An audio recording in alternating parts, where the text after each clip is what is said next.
আজ আপনার জন্য গৌরাঙ্গ প্রসাদ বসুর লেখা ভূত নিয়ে খেলা। গৌরাঙ্গ প্রসাদ বসু, জন্ম 1929 সালে, মৃত্যু 2002-এ। 1940-50 দশকের একজন সফল পরিচালক। বসু মিত্র প্রোডাকশনসের সঙ্গে যুক্ত ছিলেন। ভৈরব মন্ত্র, কালো ছায়া, তমসা, চাটুজ্জে বাড়ুজ্জে ইত্যাদি ছবির জন্য স্মরণীয়। ছোট ও বড়দের জন্য লিখে গেছেন অনেক গল্প। তার লেখা কয়েকটি ডিটেকটিভ গল্পের মধ্যে উল্লেখযোগ্য মক্কেলের নাম বেন মোজেস, গীতা কাপুরের আত্মহত্যা ইত্যাদি। আজকের গল্পটি আমরা নিয়েছি দেব সাহিত্য কুটির থেকে প্রকাশিত দেবালয় এই গল্প সমগ্র থেকে। বইটির প্রথম প্রকাশ জ্যৈষ্ঠ 1367 বঙ্গাব্দ, অর্থাৎ ইংরেজি 1960 সালে। শুরু হচ্ছে ভূত নিয়ে খেলা।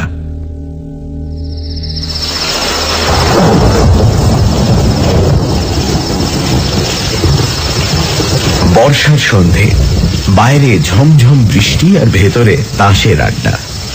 ব্রিজ খেলা চলছিল বাগবাজারের সুধাংশু মল্লিকের বৈঠকখানায়। খেলা বেশ জমজমাট হয়ে উঠেছে তখন। পরপর দুটো রাবার জিতে আমি আর ভবেশ রীতিমতো গরম হয়ে উঠেছি। রাবার আটকাবার কয়েকটা ব্যর্থ চেষ্টার ফলে সব শুধু 1000 টাকার উপর ডাউন দিয়ে সুধাংশু আর মহাদেবের মধ্যে শুরু হয়ে গেছে কথা কাটাকাটি। পারিস না খেলতে, কেন বেকার তর্ক করছিস? বেকার তর্ক মানে খেলতে পারছিস না, তর্ক করছিস নিজে হেরে। ভাই অদ্ভুত কথা। হঠাৎ ঘড়ির আওয়াজে চমকে উঠলাম।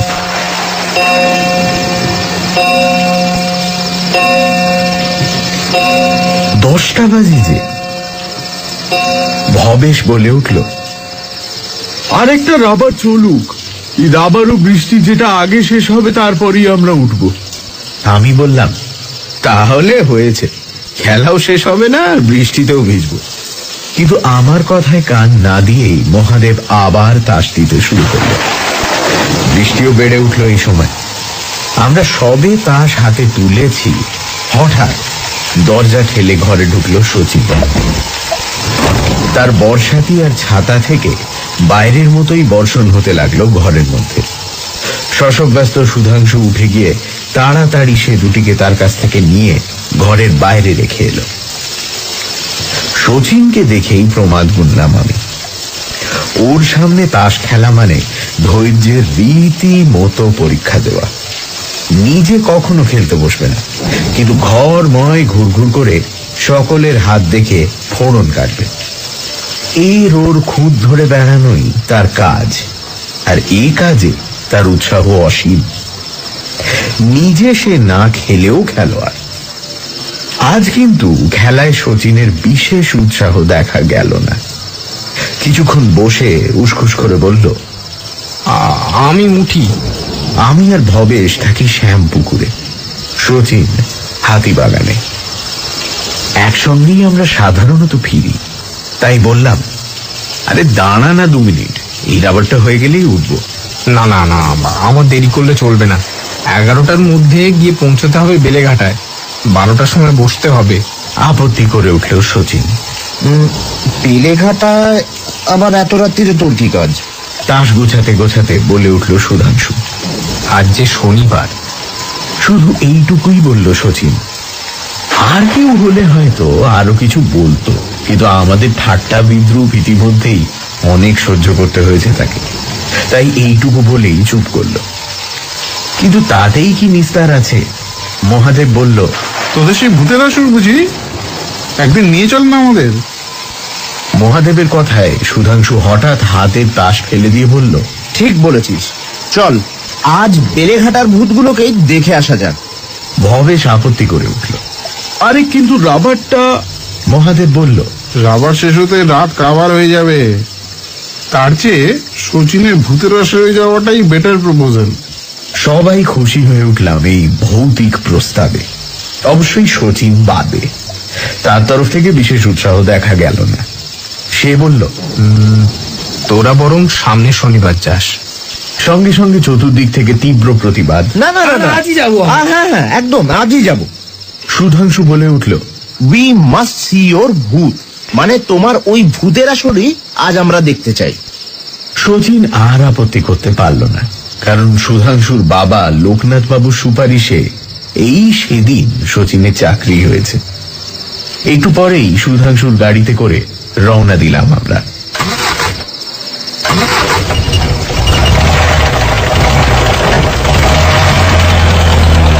রাস্তার জমা জলে বার কয়েক গাড়ি প্রায় থেমে যেতে যেতে শেষ পর্যন্ত গন্তব্যস্থলে পৌঁছলাম আমরা। সামনের একটা বিরাট বাড়ি দেখিয়ে শচীন বলল, গাড়ি থামাও, এই বাড়িটা। বেলেঘাটা অঞ্চলে এরকম বাড়ি দেখতে পাবো স্বপ্নেও আশা করিনি আমরা। বৃষ্টির মধ্যেও বুঝতে পারলাম বাড়িখানা একেবারে আধুনিক ফ্যাশন দুরস্ত। বাড়ির বাইরে আরো 4খানা গাড়ি দাঁড়ানো দেখতে পাওয়া গেল। শচীন ব্যস্ত হয়ে বলে উঠল, সবাই এসে গিয়েছেন দেখছি। শিগগির আয়, ওরা বোধহয় বসে গেছেন এতক্ষণ। ব্যস্ত হলেও শচীনের কিন্তু গাড়ি থেকে নামবার তাড়া দেখলাম না। সুধাংশু জিজ্ঞেস করলো, তুই আগে গিয়ে আমাদের আগমন বার্তা জানাবি, নাকি একসঙ্গেই আক্রমণ করব? কোনটা? শচীন বলল, না, একসঙ্গেই যাব, কিন্তু তার আগে তোমরা কথা দাও ওখানে গিয়ে কোনো রকম অসভ্যতা করবে না। শচীনের আশঙ্কা অমূলক নয়। সুধাংশুর যা প্রকৃতি, বৃষ্টির রাতে জলকাদা ভেঙে এত দূর গাড়ি চালিয়ে আসার কারণটা আসলে একটা গোলমাল বাঁধানো, এবং এ ব্যাপারে তার চিরকালের সুযোগ্য সহকারী হলো মহাদেব। তাছাড়া সুধাংশু যদি মা মনসা হয়, আমি তবে ধুনোর গন্ধ। ভবেশ নিজে কোনো অংশ না নিলেও দাঁড়িয়ে গোলমালটা দেখতে প্রায় সমানই উৎসাহী। সুধাংশু বলল, আরে আগে চল তো। শচীন এবার মেঘে বসল। না, তোমরা কথা না দিলে ও বাড়িতে তোমাদের নিয়ে আমি ঢুকবো না। এতটা পথ এসে ফিরে যাবার ইচ্ছে কারুরই ছিল না, তাই সুধাংশু আপোষের চেষ্টা করে বলল, আরে বুজরুকি বা চালাকি না দেখলে গোলমাল করতে যাব কেন?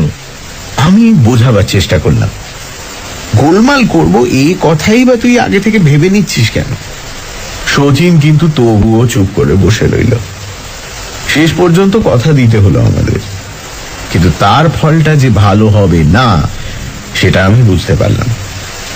সুধাংশুর প্রকৃতি আমার চেয়ে বেশি বোধহয় বন্ধু বান্ধবদের মধ্যে আর কেউ জানে না।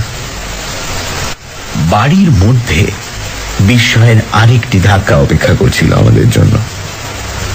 গাড়ি থেকে নেমে ডান দিকের এক বিরাট হল ঘরের সামনে গিয়ে দাঁড়িয়ে পড়লাম আমরা। হল ঘরটি আধুনিক ফ্যাশনে সাজানো। এক কোণে একটা পিয়ানো, দেয়াল ঘেঁষা প্রতিটি সোফার হাতলে ছাইদান বসানো।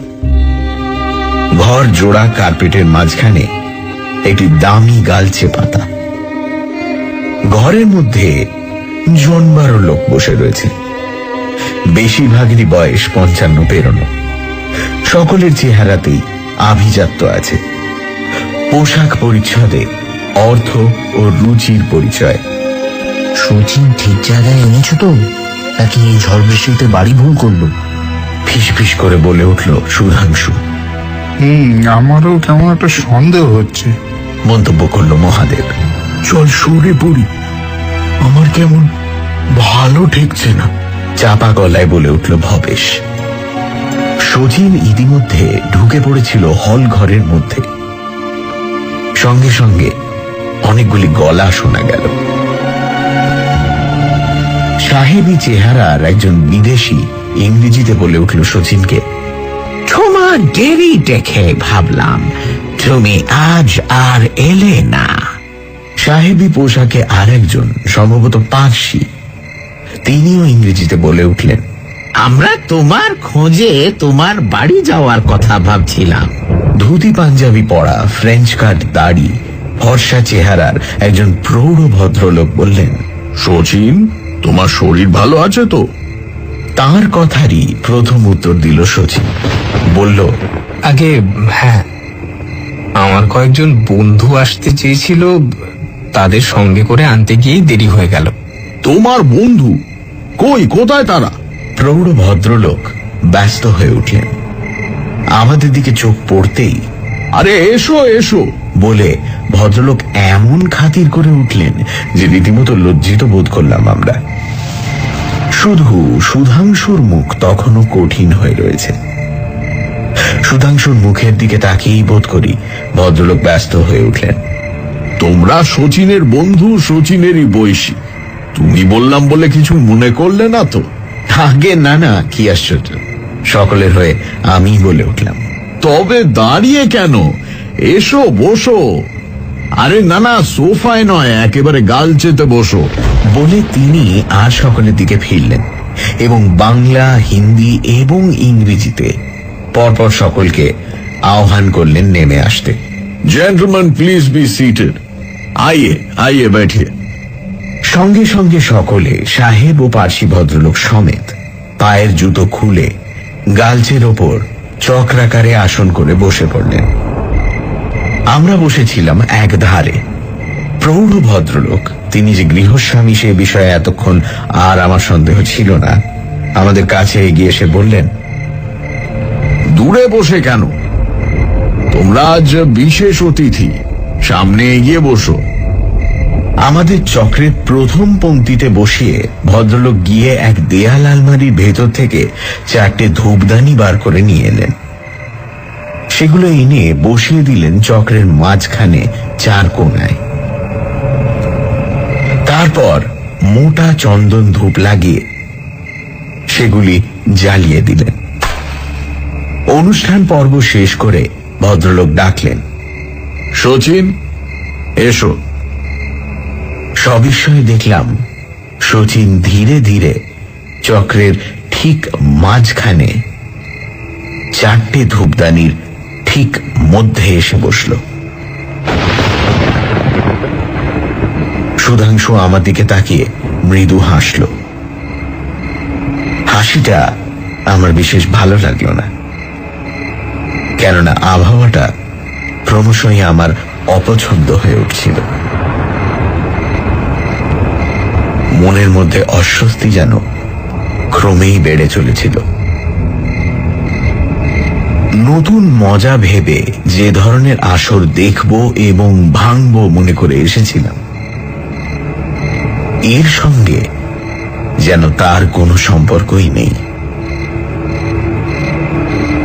প্রৌঢ় ভদ্রলোক দেয়ালে আলোর সুইচের কাছে গিয়ে দাঁড়ালেন। বাংলা, হিন্দি ও ইংরেজিতে পর পর বলে গেলেন, এবারে আসর আরম্ভ হলো। পর মুহূর্তে বিরাট হলঘরের 4 দেয়ালে এতক্ষণ ধরে জ্বালিয়ে রাখা 4টে ফ্লোরেসেন্ট আলো নিভে গেল। সঙ্গে সঙ্গে মাথার উপর ঝোলানো 2টো নীল আলো জ্বলে উঠল বটে, কিন্তু তাতে অন্ধকার যেন চোখে আরো ঘন ঠেকতে লাগলো। সত্যি কথা বলতে কি, ফ্লোরেসেন্টের টিউব ধীরে ধীরে নিভে যাওয়ার সঙ্গে আমার মনের শেষ উৎসাহ বিন্দু পর্যন্ত যেন চলে গেল।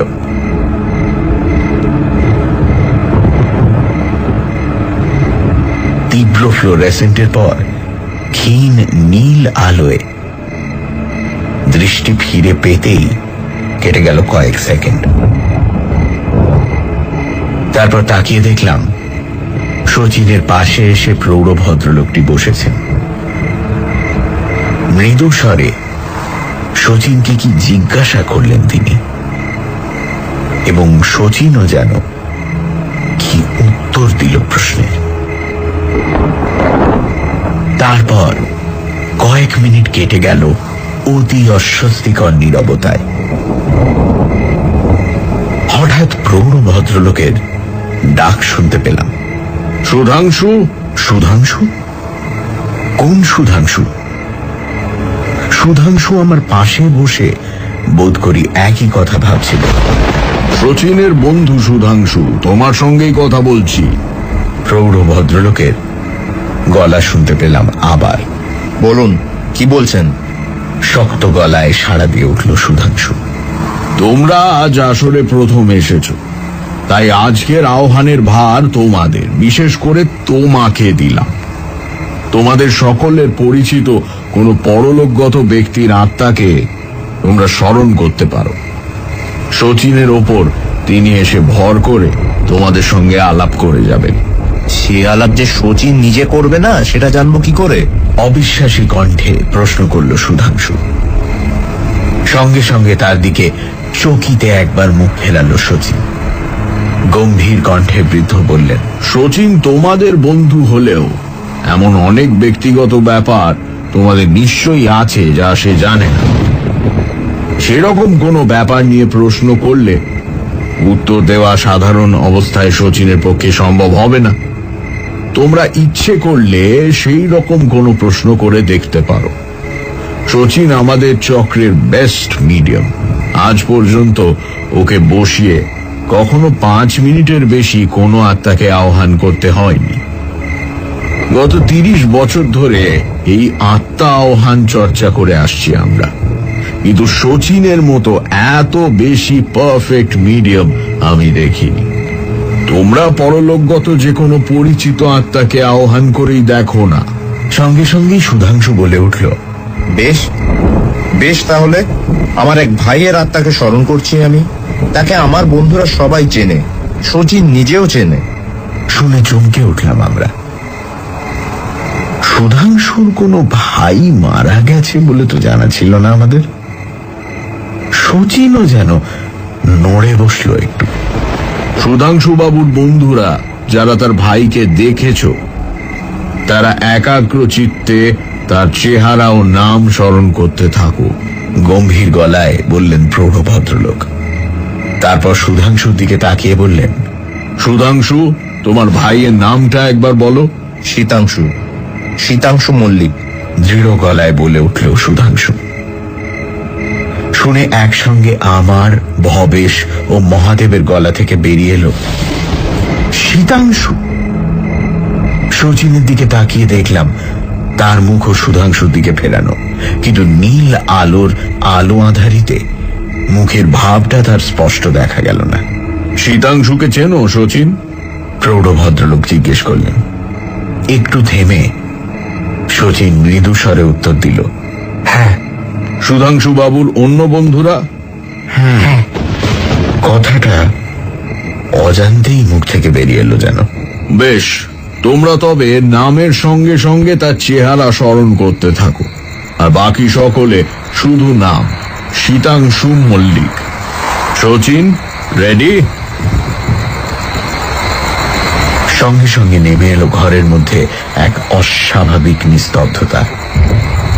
বাইরে বৃষ্টির এক টানা আওয়াজের সঙ্গে ব্যাঙের একঘেয়ে ডাক যেন সেই নিস্তব্ধতাকে আরো দুঃসহ করে তুলল। এক একটা মিনিট এক একটা যুগ বলে মনে হতে লাগলো। মিনিট 15 কেটে যাওয়ার পর যেন চঞ্চল হয়ে উঠলেন প্রৌঢ় ভদ্রলোকটি। কি হলো শচীন? বিস্মিত হয়ে প্রশ্ন করলেন তিনি। এত দেরি তো তোমার কখনো লাগে না। শচীন সে কথার কোনো উত্তর দিল না। ভদ্রলোক আমাদের দিকে ফিরে বললেন, সুধাংশু, তুমি একাগ্র মনে শীতাংশুকে স্মরণ করছো তো? সুধাংশু উত্তর দিল, আগে হ্যাঁ, করছি। তোমার বন্ধুরা? হ্যাঁ, ক্ষীণ কণ্ঠে উত্তর দিলাম আমি। সুধাংশুর রসিকতায় সত্যি বলতে কি মজার চেয়ে বিরক্তি বেশি বোধ করছিলাম। সুধাংশুর ছোট ভাই শীতাংশু, ডন বৈঠক করা তার চেহারা, মরা দূরের কথা জীবনে তার একটা অসুখ হতেও দেখিনি। বৃষ্টির রাতে নিজের বিছানায় শুয়ে নাক ডাকিয়ে সে এখন ঘুমোচ্ছে।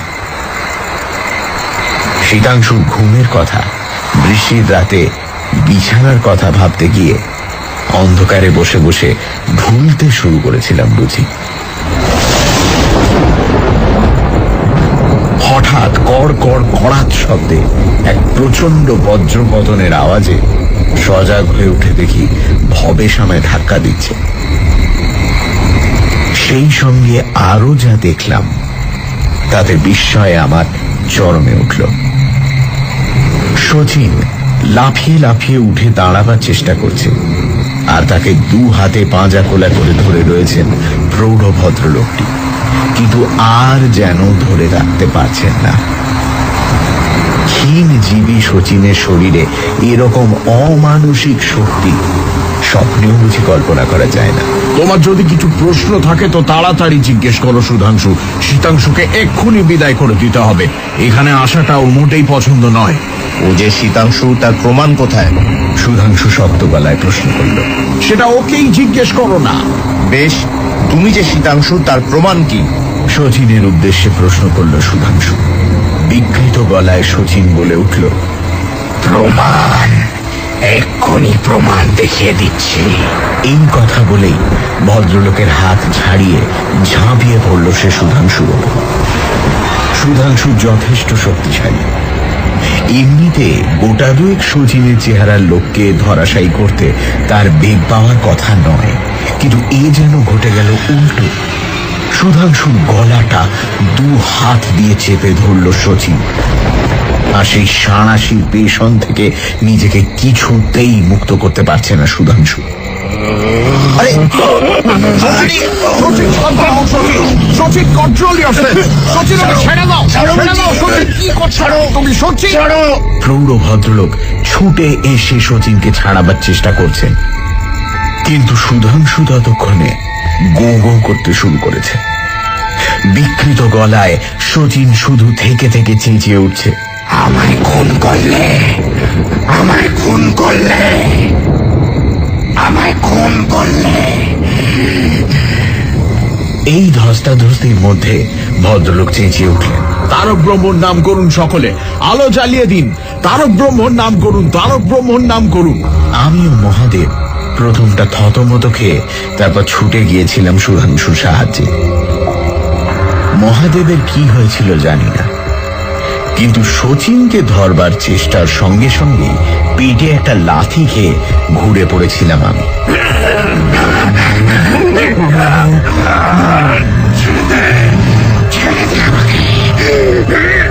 তারক ব্রহ্ম নাম শুরু হয়ে গেল। পটপট করে জ্বলে উঠল চারদিকের দেয়ালের ফ্লোরোসেন্টগুলি। সুধাংশুর গলায় শিথিল হয়ে এলো শচীনের হাত, এবং মত্ত হাতির শক্তি মুহূর্তে অন্তর্হিত হয়ে দেখতে দেখতে ঢলে পড়ল সে সুধাংশুর পাশেই। সুধাংশুর মুখ থেকে তখন গ্যাঁজলা উঠছে। বৃষ্টি ধরে এসেছিল তখন। এইরকম একটা ক্যালামিটির পর আমাদের আর বসে থাকতে ইচ্ছে হলো না ওখানে। আমরা সবাই বাড়ি ফেরবার জন্য ব্যস্ত হয়ে উঠলাম। ইতিমধ্যে সুধাংশুও কিছুটা ধাতস্থ হয়েছিল। সে বলল, চল বেরিয়ে পড়ি, আর দেরি নয়। বৃদ্ধ ভদ্রলোক সুধাংশুকে ছেড়ে দিতে চাইছিলেন না, কিন্তু সে কিছুতেই শুনল না তার কথা। এদিকে শচীনের অবস্থা তখন রীতিমতো কাহিল। সে অজ্ঞানের মতো পড়ে আছে। ব্যাপার দেখে বৃদ্ধ ভদ্রলোক বললেন, শচীন আজ এখানেই থাক, ওর নার্ভের ওপর ভয়ানক স্ট্রেন হয়েছে আজ। আমরা তাই বাধ্য হয়ে শচীনকে রেখে রওনা দিলাম। রাত তখন 1টা বেজে গেছে। সুধাংশুর বাড়ির সামনে গাড়ি এসে থামতেই বাড়ির ভেতর থেকে কান্নার আওয়াজ শুনতে পেলাম আমরা। কি ব্যাপার বুঝতে না পেরে বাড়ির ভেতরে যেতে সুধাংশুর মা পাগলের মতো ছুটে এসে সুধাংশুকে জড়িয়ে ধরে কেঁদে উঠল। ওরে সুধা, সেতু আমাদের ছেড়ে গেছে রে। সেতু, ওরে সেতু। আমরা সবাই হকচকিয়ে গেলাম এই কথা শুনে। তারপর খবর নিয়ে যা জানতে পারলাম তা যেমন আশ্চর্য তেমনই ভয়ানক। শুনলাম রাত প্রায় 1:45টার সময় শীতাংশু নাকি কয়েকবার চিৎকার করে ওঠে। চিৎকার শুনে সবাই যখন তার ঘরে গিয়ে ঢোকে তখন সে আর বেঁচে নেই। একই সাংঘাতিক ব্যাপার। তাহলে কি প্ল্যানচেটে বসে তার আত্মাকে আহ্বান করা হয়েছিল বলে এইভাবে মারা গেল সে? এই প্রশ্নের কোনো বিজ্ঞানসম্মত উত্তর আজও পাইনি আমরা। তবে সেই দিন থেকে প্রতিজ্ঞা করেছি, ভূত নিয়ে খেলা আর কখনো করব না।